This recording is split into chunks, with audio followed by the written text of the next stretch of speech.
हम लोग 1 तारीख को धरना प्रदर्शन किए थे करथुआ में, क्योंकि हम लोग के साथ बहुत गलत हो रहा है। ये नहीं देखेंगे इतनी बड़ी गाड़ी है, ब्रेक लगेगा कि नहीं लगेगा, फिर पूरा गलती आ जाता है बड़ी गाड़ियों के ऊपर। साथ देवसर के जितने पुलिस वाले टीम है, टीआई से लेके सब कोई साथ में थे। हम लोग के साथ बहुत गलत हुआ, बहुत गलत हुआ। इतना गलत हुआ कि पुलिस वाले लाठी चार्ज कर दिए 10:30 बजे रात को। अब कुछ ड्राइवरों की इतना मारी पुलिस, इतना मारी कि लाठी टूट गई मारते मारते। देखिए पुलिस वाले इतना बड़ा कांड किए और झूठ भी बोल रहे हैं, इसका मतलब कुछ भी कर सकते हैं। अभी तक मैं घर नहीं गया, मेरे माँ बाप परेशान हैं, घर में रो रहे हैं क्योंकि वहाँ धमकी पे धमकी मिल रही है। कम से कम 15-20 लोग हम लोग को ढूंढने गए थे। किस लिए ढूंढ रहे थे? यही ना कि पा जाते तो हमको जान से मार देते। लाठी चार्ज करवा के सब पंडाल उंडाल गिरा दिए हैं। मेरे जान की खतरा है, इसलिए मैं जंगल में छुप के बैठा हुआ हूँ। हर एक जगह हर एक आदमी से ऐसा कोई आदमी ना होगा कि मैं बात नहीं किया पे मेरी बात कोई भी नहीं सुन रहा है। हम जंगल में देख लीजिए बैठे हैं। नमस्कार, ट्रांसपोर्ट टीवी में आपका स्वागत है। मैं हूं असलम कुरैशी। आप देख रहे हैं ब्रेकिंग न्यूज। धरने में हुई ऐसी क्या अनहोनी कि ड्राइवर ने इंसाफ के लिए मुख्यमंत्री को ही लगा डाली गुहार। दोस्तों, करथुआ जिला सिंगरौली मध्य प्रदेश से एक ऐसी वीडियो सामने आई है जो आपको झकझोर कर रख देगी। जी हां, संतोष कुमार साहू हैं, ड्राइवर हैं, जिन्होंने ये वीडियो बनाकर भेजी है। जंगल में छुपने को मजबूर हैं ये, घर नहीं जा पा रहे। इनके घर वालों का रो रो कर बुरा हाल है कि ये घर नहीं पहुंच पा रहे, और उसके पीछे की क्या वजह है, सुनिए इन्हीं की जुबानी। मैं ड्राइवर एक संतोष कुमार साहू, ग्राम धवई, पोस्ट बैरदा, थाना चितरंगी, जिला सिंगरौली, मध्य प्रदेश। हम लोग 1 तारीख को धरना प्रदर्शन किए थे करथुआ में। ड्राइवर आंदोलन जो पूरे भारत में चल रहा था, तो हम लोग भी किए थे, क्योंकि हम लोग के साथ बहुत गलत हो रहा है। क्योंकि इधर ड्राइवर की कोई इज्जत नहीं है। एक भी इज्जत है तो बताइए आप लोग कि हाँ ड्राइवर की एक भी इज्जत है? हम लोग रात दिन बराबर इतना मेहनत करते हैं, इतना मेहनत करते हैं, तब भी कोई इज्जत नहीं है। क्योंकि ड्राइवर की इज्जत इसलिए नहीं है कि न तो सरकार सुनती, न शासन न प्रशासन, कोई सुनती नहीं ड्राइवर का, इसलिए ड्राइवर की इज्जत नहीं है। क्योंकि इधर मालिक लोग क्या करते हैं, गाड़ी चलवा लेंगे 5 महीना, पगार देने की बारी आएगी तो कोई में कोई झूठा इल्ज़ाम लगा के उतार देंगे, बोलेंगे भाग जाओ न मारेंगे भी। ये तो ड्राइवर की हाल है। इधर सरकार फिर 10 साल की सज़ा, 7 लाख जुर्माना, तो ड्राइवर इतना कहाँ पाएगा? क्योंकि सबसे ज़्यादा लापरवाही कौन करता है? कार वाले करते हैं, बाइक वाले करते हैं। उल्टा सीधा घुस जाएंगे, ये नहीं देखेंगे इतनी बड़ी गाड़ी है, ब्रेक लगेगा कि नहीं लगेगा, जहाँ मर्जी वहाँ खड़ी कर देंगे, जो मर्जी वो करते हैं। फिर पूरा गलती आ जाता है बड़ी गाड़ियों के ऊपर। इसके कारण हम लोग रोड पे धरना प्रदर्शन किए थे 1 तारीख को, कि हम लोग की बात कोई भी तो सुने।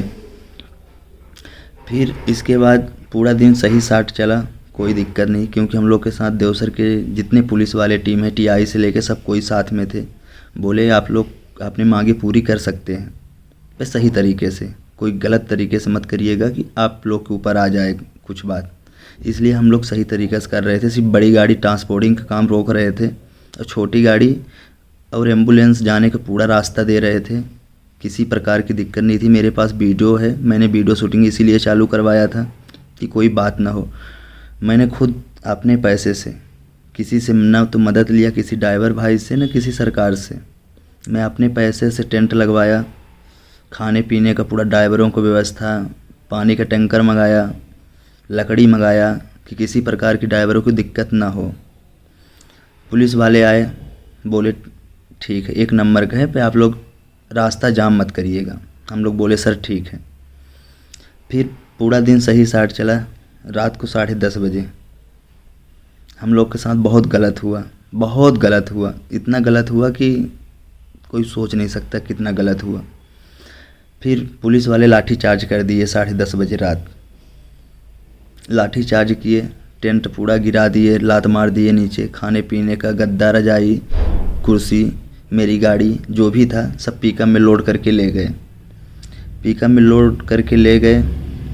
और कुछ ड्राइवरों की इतना मारी पुलिस, इतना मारी कि लाठी टूट गई मारते मारते।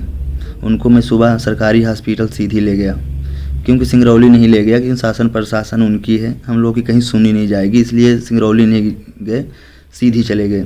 सीधी गए सरकारी हॉस्पिटल, जैसे पैर रखते हैं ऐसे ही सरकारी हॉस्पिटल के मेन डॉक्टर जो हैं वो हम लोग से पूछे आप लोग कहाँ से आए हैं। मैंने बताया खुद करथुआ से आए हैं। तो वो बोले कि अच्छा कल वाली घटना है, मुझे पता है। तो मुझे डाउट हो गया कि भाई इनको कैसे पता चल गया कि कल सुबह घटना हुआ रात में और सुबह हम लोग पहुंच गए और इनको कैसे पता चल गया। इसलिए हम लोग वहाँ पे मेडिकल रिपोर्ट नहीं करवाया और ना तो जांच करवाए, सिर्फ मलहन पट्टी करवाए, दवा करवाए। गए एसपी ऑफिस में गए। सर बोले कि आप लोग सिंगरौली ज़िला के हैं, आप लोग की रिपोर्ट नहीं लिखी जाएगी, आप लोग एक काम करिए आईजी साहब के पास चले जाइए। हम बोले ठीक है। वहाँ पे मीडिया वाला आए, साथ मीडिया वाले थे, सब हम लोग से बयान लिए और ड्राइवर भाई जिनको चोट लगी थी उनसे बयान लिए। हम लोग चले गए आईजी साहब के पास। आईजी साहब के पास गए, उनसे मिले, सब कुछ घटना बताए कि ऐसी ऐसी बात है सर। उन्होंने फ़ोन लगाए देवसर थाना में। देवसर थाना में फ़ोन लगाए, हम लोग के सामने ही पूछे कि क्या बात है। तो डायरेक्ट पुलिस वाले यही बोलते हैं कि हम लोग घटनास्थल पे नहीं गए थे, ना तो किसी को पकड़े हैं, अब क्योंकि 2 ड्राइवर अपने साथ पुलिस लेके गई थी थाना में। फिर हम लोग डर गए कि ये देखिए पुलिस वाले इतना बड़ा कांड किए और झूठ भी बोल रहे हैं, तो इसका मतलब कुछ भी कर सकते हैं। तो आईजी साहब बोले ठीक है कोई बात नहीं, आप लोग घर चले जाइए, कल सुबह एसपी साहब आएंगे सिंगरौली से, वहाँ पे जांच करेंगे, जो जैसा होगा कार्रवाई करेंगे। हम बोले सर ठीक है। हम लोग चले गए घर गए, पूरा दिन बैठे थे, रात बैठे थे, सुबह पूरा दिन देखे कोई नहीं आया। फिर हम लोग सोचे कि और ना तो मीडिया वाले वायरल किए, हम लोग सोचे कि भाई हम लोग के साथ ऐसा हो क्यों रहा है, इन लोग ने इतना गलत किया, हम लोग हर एक जगह गया, कोई सुन नहीं रहा है, न मीडिया वाले वायरल कर रहे हैं। फिर डायरेक्ट चले आया हम लोग, मुझे पता चला कि सीएम जी आ रहे हैं रीवा, तो 5 तारीख को मैं रीवा गया, उनसे मुलाकात नहीं हो पाई। फिर डायरेक्ट मैं वहाँ से गाड़ी उठाया, डायरेक्ट भोपाल आ गया। भोपाल में आवेदन दिए, बताए उनको भी कैसी ऐसी घटना है। बोले ठीक है। मेरे माँ बाप परेशान हैं, घर में रो रहे हैं, क्योंकि वहाँ धमकी पे धमकी मिल रही है। कुछ लोगों की पता चली कि हम लोग सीधी गए हैं, 2 बोलेरो, कम से कम 15-20 लोग हम लोग को ढूंढने गए थे। तो किस लिए ढूंढ रहे थे, यही ना कि पा जाते तो हमको जान से मार देते, इसीलिए ढूंढ रहे थे। मेरे घर भी 2-3 लोग बाइक लेके गए थे। इसी डर के मारे मैं भोपाल में रुका हूँ अभी तक, और मेरी बात कहीं सुनी नहीं जा रही है, ना तो कोई आवाज़ उठा रहा है। सुन लिया आपने क्या हुआ इनके साथ, आपके रोंगटे खड़े हो गए होंगे, हमें ये यकीन है, सोचने पर मजबूर हो गए होंगे कि ऐसा भी हो सकता है क्या। जी हाँ, एक विधायक जी है जिन पर ये आरोप लगा रहे हैं गुंडागर्दी करने का। इनके आरोप है कि जहां पर सभी ड्राइवर थे, इन्होंने टेंट लगा रखा था, धरना प्रदर्शन जारी था, लेकिन विधायक और उनके गुंडों ने इनके साथ ऐसा कुछ किया कि सब कुछ तहस नहस कर दिया। वहां के पुलिस कर्मियों पर इन्होंने ड्राइवरों को जमकर पीटने का आरोप लगाया है। दरअसल मामला शुरू हुआ इस बात को लेकर कि वहां कई गाड़ियां खड़ी थी जिसे ये आगे नहीं बढ़ने दे रहे थे धरने प्रदर्शन की वजह से, लेकिन उसी में कोई गाड़ी विधायक जी की आ गई जिसे निकलना था और इन्होंने धरना प्रदर्शन का हवाला देते हुए रोके रखा। लेकिन शायद ये विधायक जी को पसंद नहीं आया, ये इनके आरोप है, और उसके बाद उन्होंने जो किया वो आपने वीडियो में सुना, और किस तरह से भागते फिरते नजर आए, किसी ने इनकी नहीं सुनी, जंगल में छुप के बैठे हैं, घर तक नहीं जा पा रहे, अपनी जान को खतरा बताया है, और इन्होंने ये भी कहा है कि इनके पास एक सबूत है इस गुंडागर्दी के खिलाफ, लेकिन कोई इनकी सुनने को तैयार नहीं है।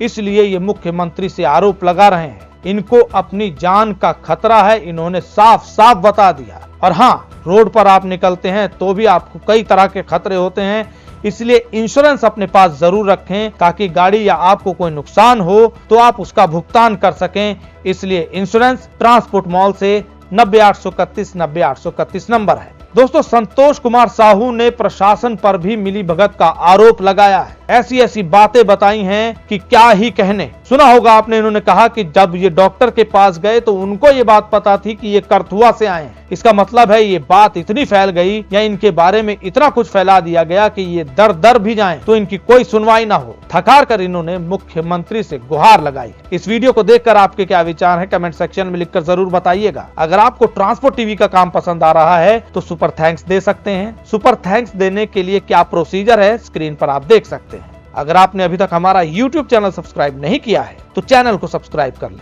फेसबुक और ट्विटर पर भी आप हमें फॉलो कर सकते हैं। ट्रांसपोर्ट टीवी देखने के लिए धन्यवाद।